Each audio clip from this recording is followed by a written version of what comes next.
Boa noite, amigos. Aqui vos falo Matheus Tiburcio, do canal Siqueton. Eu já expliquei aqui o que é a gnose. Então, cabe uma outra pergunta. No caso, eu expliquei num vídeo cujo link está aqui na descrição, o que é a gnose. Eu peço que todos vocês vejam o vídeo que está no link aqui na descrição, sobre a gnose.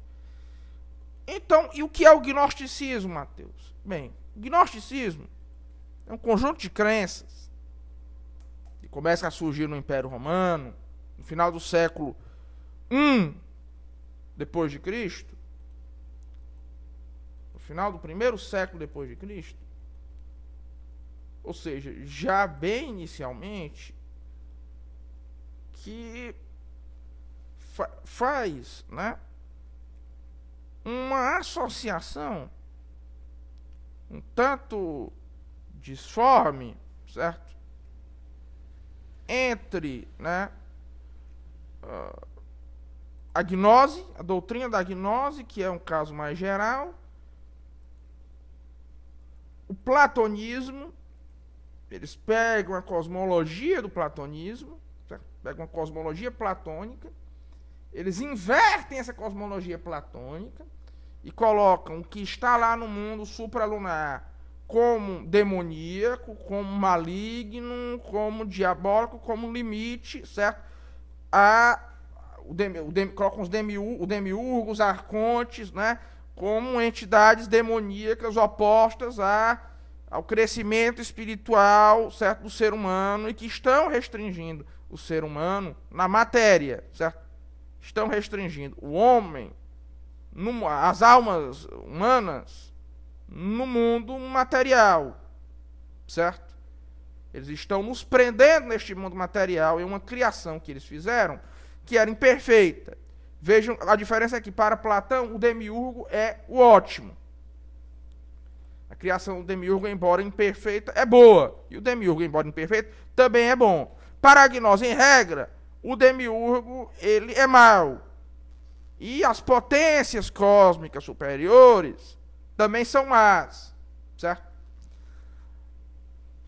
E eles colocam, certo, sobre isso aí, digamos assim, uma mitificação do cristianismo.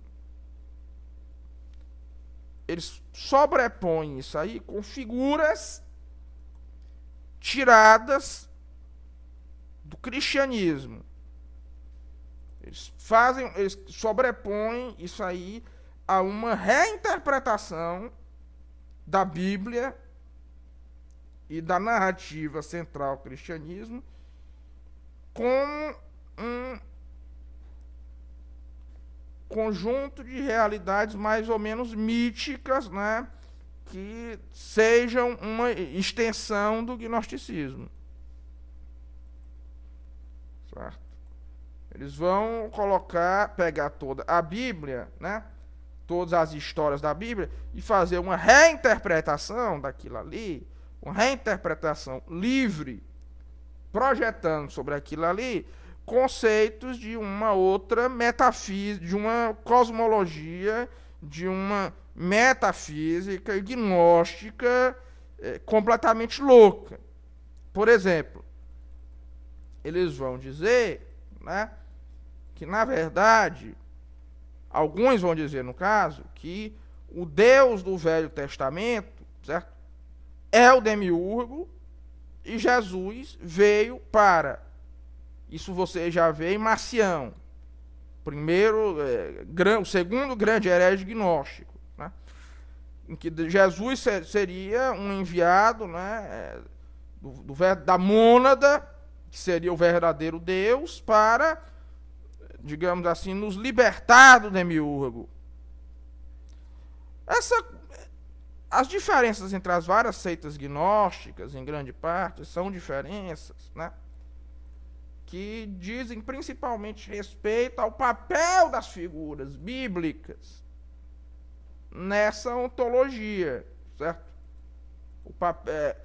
Por exemplo, tem uma seita gnóstica, tem seita gnóstica que fala que Jesus é contra o demiurgo, é um enviado, né, do Deus dos puros espíritos, para a libertação contra o demiurgo. Tem uma outra seita gnóstica, tem seitas gnósticas que acham que Jesus é enviado pelo demiurgo e pelos arcontes, né? Tem uma seita gnóstica, certo? Que existe até hoje, chamados mandeanos, que acreditam o seguinte, que Jesus Cristo, né, foi enviado para atrapalhar. O verdadeiro Messias, né, queria fazer a libertação, né, a libertação do mundo material, é João Batista, certo? Jesus, aí, para atrapalhar e tirar o povo da mensagem de João Batista, o demiurgo mandou Jesus Cristo, certo? Alguns vão achar que Satanás é ele mesmo um remanescente divino, né, da verdadeira divindade, que leva os homens, né, para a verdadeira divindade, contra o demiurgo, né, ele seria um fragmento da verdadeira divindade, que vai contra o demiurgo. Outros vão dizer que Satanás é o demiurgo, né, que Satanás é o demiurgo. Alguns vão defender essa tese, né, e alguns vão dizer que... Aí você tem uma interpretação, né, das narrativas bíblicas, né, que é um show de horrores, né, uma narração self-service. Cada um pega aquilo que ele quiser e sai inventando coisas malucas, né, para harmonizar com a sua crença, né, com o seu conjunto de crenças gnósticas, né. Eles sempre vão mudando, em grande parte, porque, em primeiro lugar, porque, como já dizia Santo Irineu de Lyon, a gnose às vezes tende à libertinagem e às vezes ao ascetismo. O gnosticismo às vezes tende à libertinagem e às vezes ao ascetismo, né? Mas sempre à confusão, sempre à confusão. Ele dizia isso. Tende às vezes à libertinagem e às vezes ao ascetismo, mas sempre à confusão. Sempre é um negócio confuso. Se vocês forem querer procurar, né, muita, digamos assim, consistência nessas heresias gnósticas, vocês não vão encontrar. Por exemplo, geralmente, não todas, mas uma grande parte delas, são contra a procriação. Mas se não existe a procriação, e esse processo de libertação do mundo material pelo conhecimento é um processo em que o homem tem um papel necessário. Então, como é que esses fragmentos divinos, que essas partilhas divinas, que essas centelhas divinas, que estão presos no mundo material, vão se soltar? Sendo que necessariamente isso sempre influencia, isso sempre requer o elemento humano, o elemento da mediação do homem, né, da divindade humana, né?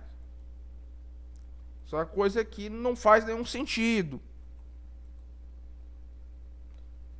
Certo? Aí também...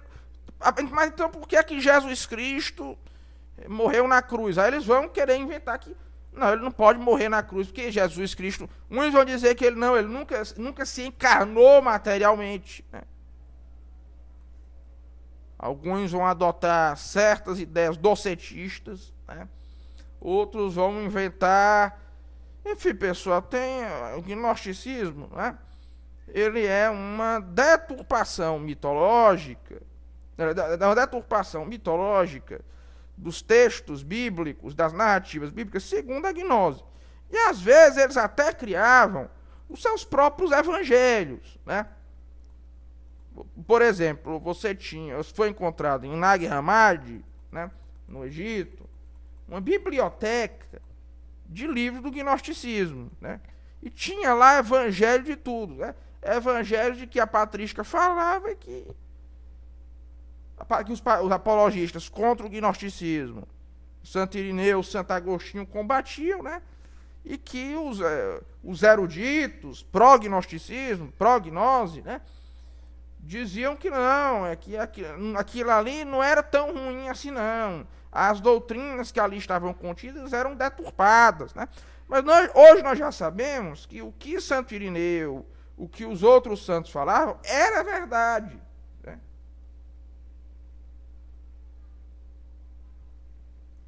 Era tudo lá. Tudo verdade. Aí eles inventam uma teoria da conspiração que, não, ele é verdade, mas eles esconderam os evangelhos gnósticos, certo?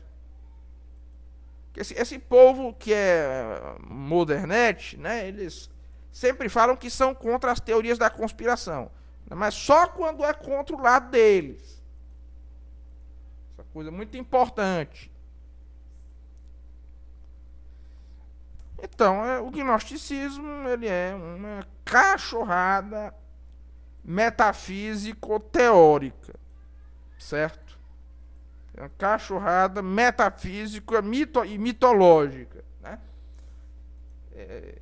O gnosticismo, né? De maneira que o gnosticismo é um sistema muito inferior intelectualmente às grandes religiões gnósticas, certo? Pois é fundamentalmente isso. Um forte abraço a todos e até logo.